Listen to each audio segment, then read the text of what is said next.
मानव जीवन हे केवळ जगण्यासाठी नसून त्यामागे एक खोल आध्यात्मिक अर्थ दडलेला आहे. प्रत्येक माणूस आनंद, समाधान आणि शांती शोधत असतो, पण बहुतेक वेळा तो हा शोध बाह्य गोष्टींमध्ये करतो. संपत्ती, मान सन्मान, यश या सगळ्या गोष्टी मिळाल्या तरी मनाला खरी शांतता मिळत नाही. कारण खरे समाधान हे बाहेर नसून आपल्या अंतःकरणात आहे. संतांनी आपल्याला नेहमी सांगितले आहे की देव कुठेही दूर नाही, तो आपल्या आत आहे, आपल्या श्वासात आहे, आपल्या भावनेत आहे. पण आपण त्याला ओळखत नाही, कारण आपले मन बाह्य जगात गुंतलेले असते. भक्ती हीच ती साधना आहे जी माणसाला देवाशी जोडते. भक्तीमुळे अशक्य गोष्टही शक्य होते. जो देव संपूर्ण विश्वाचा अधिपती आहे, तोच भक्ताच्या हृदयात वास करतो. या अभंगामध्ये एक अत्यंत गहन विचार व्यक्त केला आहे. जो संपूर्ण सृष्टीचा स्वामी आहे, तो आपण आपल्या अंतःकरणात साठवू शकतो. ही गोष्ट केवळ भक्तीमुळेच शक्य आहे. अभंग 26. 14 भुवने जयाचिये पोटी, तोची आम्ही कंठी साठविला.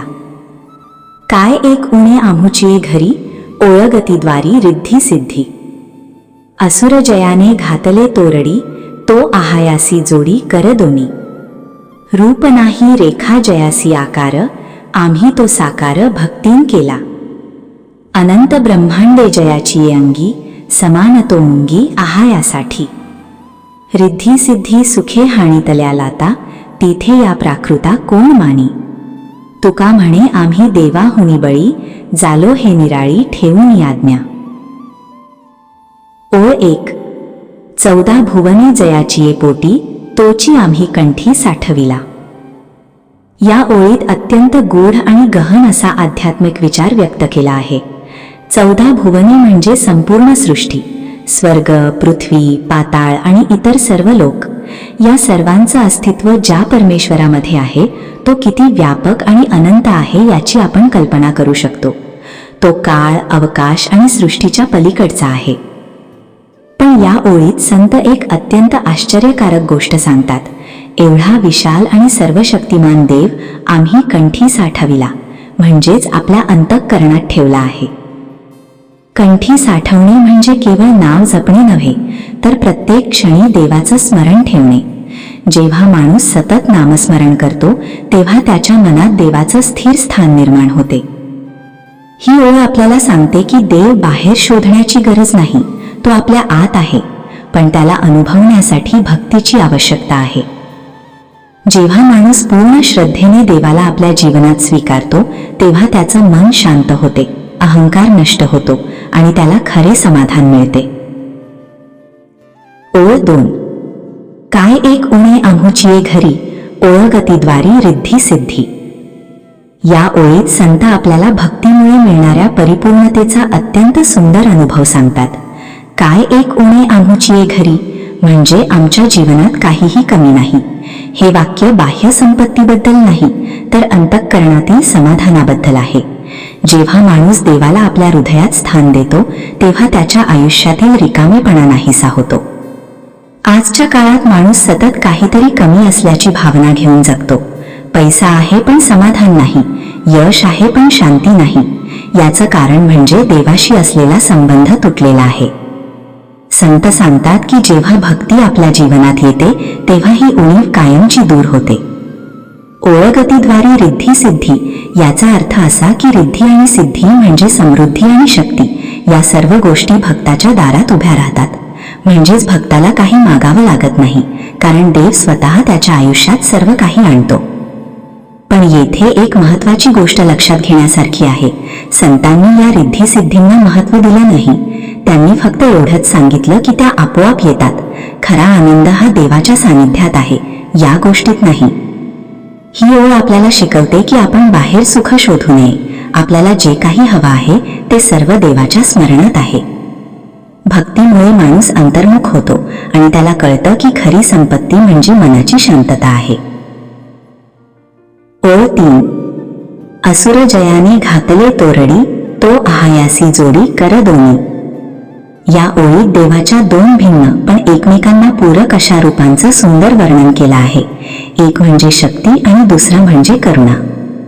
असुरजयाने घातले तोरडी म्हणजे जो देव राक्षसांचा नाश करतो, जो अधर्माचा अंत करतो, तो अत्यंत शक्तिमान आणि न्यायप्रिय आहे. पण त्याच वेळी तो अहायासी जोडी कर दोन्ही म्हणजे तोच देव भक्ताच्या हातात हात घालून त्याला मार्ग दाखवतो. येथे देवाची करुणा आणि प्रेम दिसून येतं. ही ओळ आपल्याला सांगते की देव केवळ दंड देणारा नाही, तर तो प्रेमळ मार्गदर्शक आहे. जो अधर्म करतो त्याच्यासाठी तो कठोर आहे, पण जो भक्ती करतो त्याच्यासाठी तो आई वडिलांसारखा आहे. जेव्हा माणूस जीवनात अडचणीत सापडतो तेव्हा त्याला वाटतं की तो एकटा आहे, पण संत म्हणतात की जर आपण देवावर विश्वास ठेवला तर तो आपला हात धरतो आणि आपल्याला योग्य मार्गावर नेतो. जोडी कर दोन्ही याचा अर्थ फक्त शारीरिक आधार नाही, तर मानसिक आणि आध्यात्मिक आधार देखील आहे. देव आपल्या मनातील भीती दूर करतो, आत्मविश्वास वाढवतो आणि आपल्याला योग्य निर्णय घेण्याची ताकद देतो. ही ओळ आपल्याला शिकवते की आपण देवाला घाबरू नये, तर त्याच्यावर प्रेम करावं, कारण तो आपला शत्रू नाही तर खरा मित्र आहे.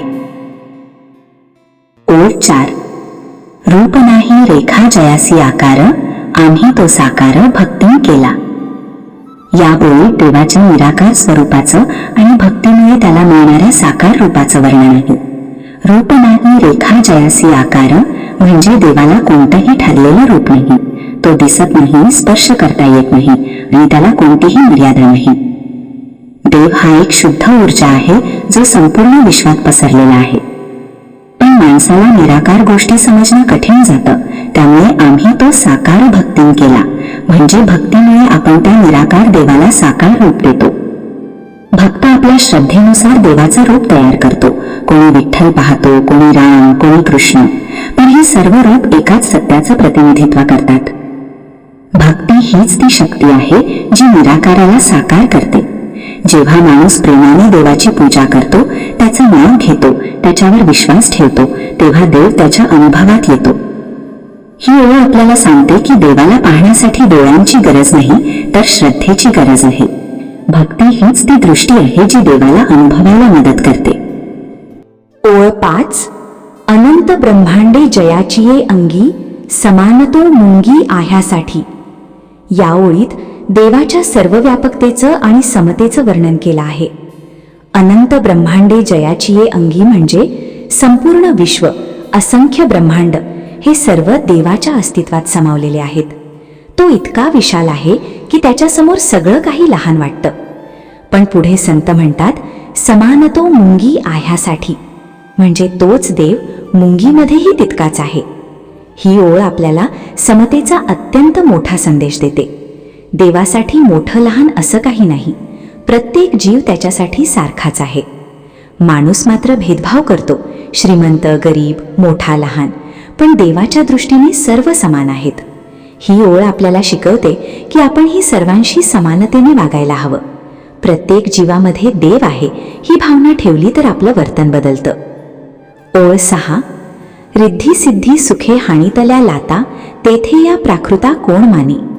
या ओळीत संतांनी भौतिक सुखांचा त्याग आणि भक्तीची महानता स्पष्ट केली आहे.